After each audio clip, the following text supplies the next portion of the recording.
Afternoon. Jose, I like your selection in ties today. We like the same color, Mr. Chairman. Jose, after you, so you know I like to start on my right, so lead the way. Thank you, Mr. Chairman, Mr. Mayor.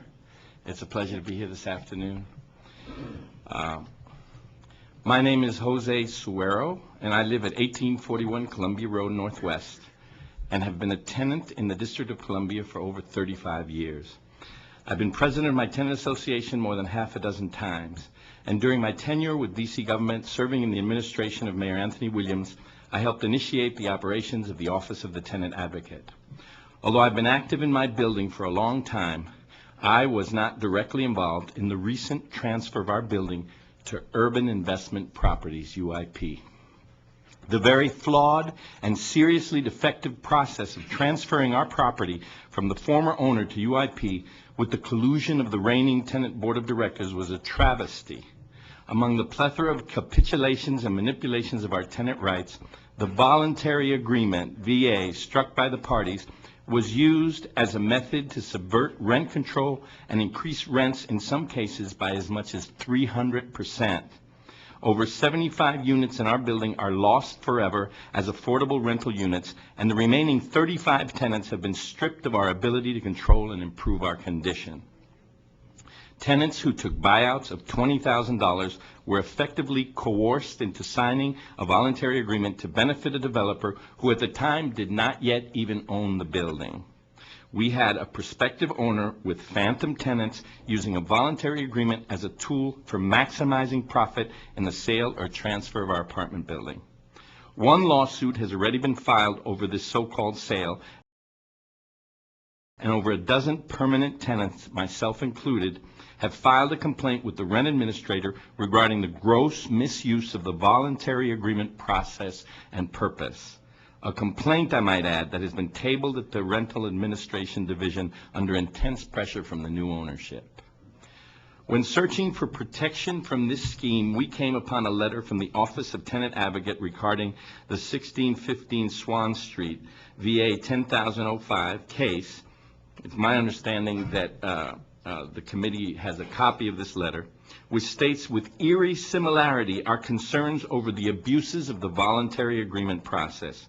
Curiously, we realize this is part of a strategy presently used across the city to further erode rent control and squeeze as much profit out of a sale as possible, a strategy fully supported by Peter Mazak. We come now to the appointment of Mr. Mazak to the Rental Housing Commission, the last bastion of protection for tenants, affordability, and economic diversity in the district. Mr. Mazak has effectively sided with landlords in these matters, as will be pointed out by other witnesses before this committee. I will not go into details, but it has been firmly established that this gentleman is not a friend to low and moderate income tenants or strong supporter of rent control. You are putting a fox in charge of the hen house. This city needs diversity. It needs protection for low and moderate income tenants from the rapacious appetite of developers who will devise ever more creative ways to eliminate restrictions on their profitability. With confidence, I can state that the tenant community in the city does not support this gentleman, and you should reject his nomination. On the other hand, I'm proud and happy to support the nomination of a colleague and friend to the position of director of DHCD. Michael Kelly is a fine administrator and an expert on housing issues in the district. I was privileged to work with him during his tenure as head of the Housing Authority and admire his talent and dedication. It is my sincerest hope as a tenant activist that he will both provide some order and efficiency to the housing components of his agency, as well as direct the resources necessary to ensure policy and regulations are aligned in a manner that efficiently preserves the delicate balance of social, cultural, and economic diversity that still exists in the District of Columbia. Thank you, Mr. Chairman. Very welcome. Thank you. Good afternoon. Good afternoon. My name is Cynthia Is your green light on? You don't have to move it. Just, yep, there you go. Thank you. My name is Cynthia Poles. I'm a tenant in Adams Morgan and the president of my tenant association. I'm here today to express my opposition to the appointment of Peter Zaghetti Mazak to the Rental Housing Commission and to express my concerns about the reappointment of Ronald Young to the commission. The two nominees, if confirmed, will basically control the commission and be in a position to do serious damage to the interests of tenants. Mr. Mazak has rendered at least two very anti-tenant rulings. Mr. Young joined in the recent one, which is of great concern. As the ultimate reviewing body, it's sort of the commission is the last bulwark in terms of protecting tenant rights. I want to go a little bit quickly through the case that's got us concerned in the tenant community. It's the 1615 Swan Street case. That one, in that ruling, Mr. Mazak indicated a bias against tenant interests. He's the main author of that opinion. Mr. Young joined in it as a co-signer. Essentially what happened there, he rejected the expressions of concerns from the Office of the Tenant Advocate about the handling of that case, kind of without any real discussion, and basically accused the OTA of violation of the ex parte rules. The case dealt with the voluntary agreement, which was initially rejected by the rent administrator, referred to the Office of Administrative Hearings for hearing. The rent administrator had designated herself as a party to the case, so she could be there to represent the district's perspective on how these VAs should be considered. The Office of Administrative Hearings excluded her from representing the rent administrator's positions in the hearing. So it was essentially an uncontested hearing in which the Office of Administrative Hearings just rubber stamped what the housing provider wanted. The housing provider was the only party appearing. The Office of the Tenant Advocate responded to that case by writing a letter to the commission saying, you need to look at this case. It raises all kinds of concerns about the way VAs are doing away with affordable housing in the district. Unfortunately, Mr. Mazak chose to respond by basically rejecting out of hand their concerns and chastising them for violating the ex parte rules, even though that was not correct. They were not a party to the proceedings, so they couldn't violate the ex parte rules. I mean, basically, I would let it go as a one-time mistake, except for he has on the record a prior very bad decision in another case, the Winchester-Luzon case in 2009, where he basically said that tenant associations really couldn't represent their members in petitions before the rent administrator and the Office of Administrative Hearings. Given the combination of the two cases says this person does not understand that the Rental Housing Act is a remedial act that's supposed to be liberally construed in favor of the rights of tenants. He's not doing that. And so I think that he should not be confirmed, that there should be a person with a more balanced attitude available that can serve in that position. Mr. Young joined in the decision. I would suggest you should ask him what he was thinking about when he did that, and whether he does not understand the fact that the Rental Housing Act is a remedial act that's meant to protect the interests of tenants and is to be construed liberally and broadly in favor of tenant interests. That did not happen. They should not have dismissed the Office of the Tenant Advocate. They're designated by law to represent the interests of tenants, and for them just to be cavalierly dismissed was just not appropriate. That concludes my testimony. I'd like my testimony to be included in the record. I put the decisions attached, the letter from the OTA and the decision of the Rental Housing Commission as attachments to my testimony, so they'll be in the record. Thank you. Thank you very much. And for those who have their testimony they'd like to put in the record, was it 10 days? The record will remain open for 10 days. So for anyone else, Ms. Pauls, including you, if you'd like to add anything else into the record, you're more than welcome to do that within 10 days. Thank you. Yeah. Good afternoon, Chairman Brown, members of the committee. I'm a D.C. resident. The Department of Housing and Community Development has a mission statement to create and preserve economic opportunities for low and moderate income residents and to revitalize the underserved neighborhoods. Within that mission, the rent administrator must preserve the moderately priced rental housing and protect low and moderate income tenants while providing the developers a fair, reasonable rate of return. DHCD has, since 2007, seen an increase in the use of a specific 70% voluntary agreement petition as a mechanism to remove buildings from the rent control market. In these agreements, the current tenants are paid for their signature on the petition that indentures the future tenants of the responsibility of the increased rentals. Ultimately, the oversight of the director is the last vestige of ensuring the appropriateness in fulfilling the mission statement with an unbiased ethical mindset. In September, I emailed each of you members concerning the application of yet another VA, which involved my building, the Regent House at 3201 Wisconsin Avenue. After filing various motions with rent administrator Keith Anderson, despite the other legal infractions that were contained, as well as the pay for signature situations, Keith Anderson approved the petition by operation of law, which basically translates that if he lost the paperwork or just decided not to make a decision one way or the other, the application would still be approved, despite its illegality. While the logic and the tenant value of this passive approval escapes me, I sought to bring this grievous fraud to the attention of Mr. Kelly. The Office of Tenant Advocate had a summit recently in which Mr. Kelly appeared and answered questions. Upon being asked how did he justify the approvals of these fraudulent pay-for-signature voluntary agreements, he responded that he, DHCD, needs to keep in mind the needs of the developers. Obviously, this answer to give primary concern to developers does not fall in keeping with the specific tenant-oriented mission statement of DHCD.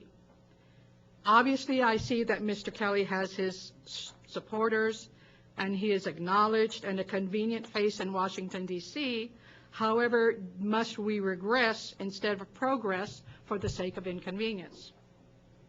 Mr. Kelly returns to D.C. after immoral and unethical conduct in Philadelphia. And I am concerned, as human nature will generally show inclusions of other unethical infractions once the threshold between right and wrong is crossed. His credentials are not necessarily unique amongst the qualified employment pool. The Department of Housing and Community Development requires a different focal aspect than the Housing Authority. The Department of DHCD has had the benefit of having within its past and current ranks interagency personnel that authentically exhibited DHC performance with the ethics and unbiasedness of the tenants of Washington, D.C. deserve and demand. The people of the District of Columbia are tired of the business of politics. Ms. Hernandez, are you close to wrapping up? We're close. Okay. Oh, I'm sorry. And we seek relief through the infusion of new, untainted representation into securing our needs.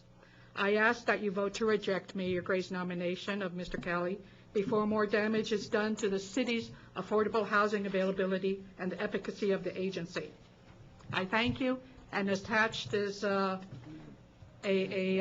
listing of the petitions that were just filed only in this year, which were 13 of them, and as you can see, a majority of them were approved. And I can guarantee they were all performed in the same way the one for our building was. Thank you very much. I appreciate it. Councilman Barry. Thank you very much, Mr. Chairman, again for bringing this forward. Let me say that some of us have an opportunity to be a part of the past and the present and the future. I'm one of those persons. In 1984, 85, I sponsored, as mayor, the strongest rent control bill in America. We heard all of the sky is falling. We have no new units coming here. even though we excluded. We heard that developers and owners go out of business, because that happened about the same time as the condo conversion law was being considered. But my administration stood strong for this strong room accommodation. And I do all of this because some of us are new. We don't know all the tough struggles and the tough fights we had to get what we have.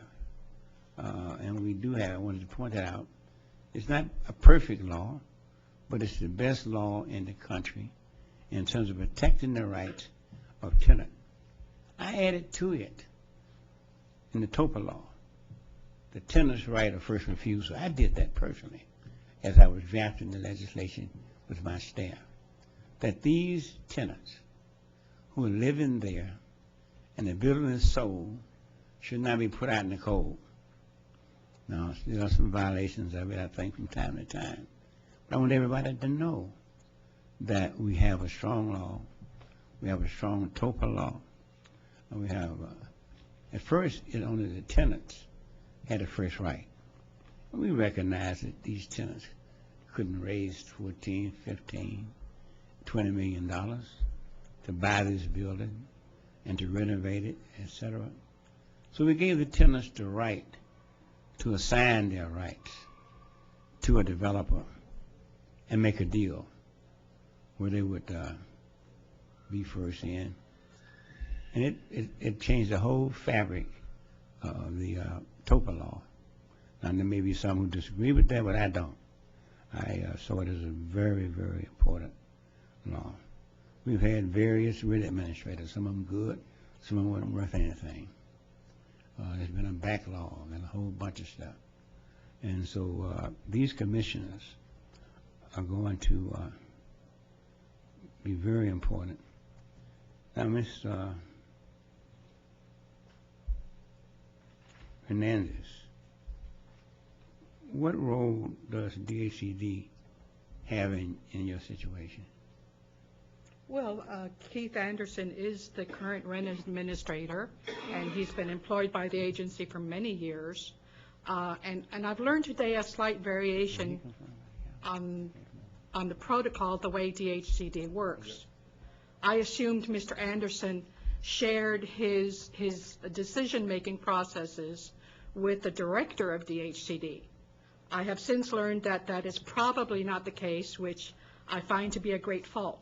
I was about to say But that. DHCD, while I have heard glowing reports of the new developments in the city, which is great for everybody to see, there's no doubt about that, the other side of the coin is where those of us that live already in the congested parts of D.C. and are living in existing affordable, moderate income buildings, they are literally being stolen away, and I am aghast at what reason this is permitted, because the purpose of the VA was conceived with the ideology that the current tenants that were going to live through the ramifications, whether negative or positive, of the agreement they were about to enter into. Well, let me stop you for a second. Oh.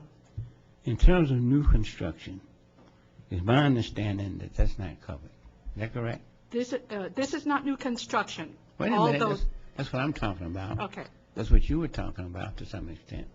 No, So now what are you talking about? I'm talking about the protection, the preservation, as it says in the mission statement, of the housing for low and moderate income people. So what do you think is happening? What is happening is the 70% rent voluntary agreement on which the tenants sign in order to enter into a contract with their landlord They're buying people off. for, exactly, it is pure bribery out and out. And they will not be the ones having to deep dig into their pockets to pay these 2,000 and plus rentals.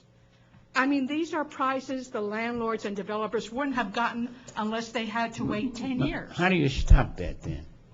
How do you stop people it? from so-called Injecting a little selling out? common sense. I am very surprised that somehow even though the law says, as the voluntary agreement says, there must be 70% of the tenant signing, and yes, technically it's true, but they're signing a fraudulent agreement.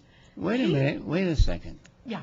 The tenant advocate is supposed to ensure that these are valid signatures. Now, my No, it's view not is the- that, not wait the a tenant. second. Okay, Now, my view is I know. that you have some strong tenants, you have some weak tenants. You have some tenants who want to get out and take $20,000 and go do whatever you want to do with it. How do you stop a tenant from having, of their own free will, from signing an agreement that's supervised by the tenant advocate? How do you stop that? Which tenant advocate are you speaking of? The Office of Tenant Advocacy? Yeah. From what I understand, they either are not in a position or they choose not to legally inject themselves. As it's been expressed to me, they view it as a tenant against tenant situation. Do you have a fax in that? Excuse me, it's the rent administrator that reviews, not No, I'm not talking the about- tenant advocate. The tenant advocate, as I understand it, Joanne, is supposed to supervise these. No, she doesn't supervise them. No. It's the rent administrator. I She can advise tenants who come in and ask That's for easy to advice. check out. But either way, suppose it's the rent administrator. What can you do about tenants who want to take some money? The rent administrator is supposed to review the voluntary agreements and I make a agree. judgment as to whether or not they have an adverse impact on the availability of affordable housing and such. I got that. And so when, it doesn't really matter how much money is paid to a tenant to leave. What matters is how high the rents are set in exchange for that payment. And what's happening But is, people make that decision. well, the people who are accepting the money are basically setting the rents for some other person who I doesn't agree. currently live in the apartment. And that's the problem, that there's, you certainly have the right economic determinism and everything to give up your apartment for a cash payment. I will look into But this, you but should not that have reminds the right me. to Well, set not the only rents to that, the sky. if I may, a great many of these buildings that do go to luxury rental prices inevitably turn into condominiums. So that totally negates it from the rental pool entirely. So how is that preserving moderate income Okay, let housing? me check into it. I think there's some truth and some not truth in here. So I will personally look into this and see what it looks like. But it's not one way or another, not your way completely. I know better than that. It may be another way. And so I'm not trying to be argumentative about it. I'm just trying to make sure. And I'm a strong supporter of rent control, strong supporter of tenants having rights. But that tenants themselves, I've had situations even in my own complex. I used to live in Washington View. It's up for sale. Our resident council, Mr. Chairman, voted in the middle of the night to reject the sale. I couldn't do much about it at that time. And so I just gave up and went somewhere else. So I will look into all of this so we can make sure we know what the facts are. And I will ask the chairman to include in the report what the facts are. Can we do that? Absolutely. Thank you.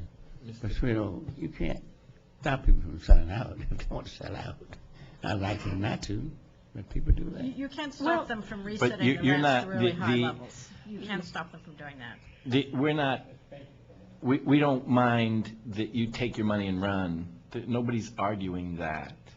What developers are doing to damage your rent control law, Mr. Mayor, is subverting that law by making those who leave decide what the buildings, what happens in our buildings after they've left. And so we have nothing to say about it. They coerce them by making them sign a document saying we will give you the money, but you will agree to all our conditions. And therefore, we have nothing to say about it, and we're the ones living there, Mr. Mayor. And It's up. well, I wanted to just say one more thing, Mr. Mayor, because I know it was the best rent control law in the country in 1985. Councilman Brown has come to the OTA, and I've been present to say the best thing you could do to strengthen the rent control law is to make it apply to buildings built before 1985. You made it before 1975. You know how old it makes the buildings and rent control buildings in the city? And there are no more. There is less rent control every day, which leads to low and minority and diverse populations leaving the city. Your buildings built before 85? The law as it stands now is only for buildings before, we've talked about this, Councilman, only before buildings built before 1975, which would make them, what, 41 years old? You're advocating 85. Yes, sir. All right. Gradually moving that forward over time so that buildings that are, let's say, 35 years old, 25 years old are under rent control like other buildings. Thank you. When we had when I wrote the law to make it from rent control from 5 to 10 years, did we have discussion about the building dates? We had a public, I think you were there, we had a public discussion with you at the Office of Tenant Advocate. And what made us not put the 85 language in? I think the general consensus was that reform would be deferred, that changing the date was part of the reform, and that we would look at it in the future. So now we're at that period where we should be looking at it, as well as the voluntary agreements. Perfect. And all these other issues. Good. I'm just making sure we didn't leave anything out of that bill that I wrote. I'm No. glad. Okay. And by the way, Councilmember Barry supported me on that. Since he was mayor, he started the whole thing with rent control in this city. And then when I wrote it and made it 10 years instead, I was just building on what he had done many years ago. So he's right that it is the best law, but keeping it the best law requires continued oversight and tweaking and such to address the creativity of the landlords, who of course want to get out of it. So that's Well, you learn as you go along. Yes. When you enact a law, you enact it. It was no.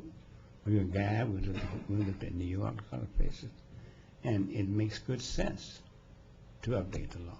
Yeah, and I based think on the tricks that some of the landlords you made. talked about TOPA. This is it. I can't keep going. The chairman's looking at me. You talked about TOPA as being a great law. This is it. All right. Well, thank you very much. For one last thing on the voluntary agreements, Ms. Pauls, I think with your tenant group, we've already started working on those issues related to the voluntary agreements. Yes. So we will continue that work. Thank you for raising it, Mr. Hernandez. Thank you very much for your testimony. Jose, always a pleasure to see you. Thank you very much, Ben. Thank you.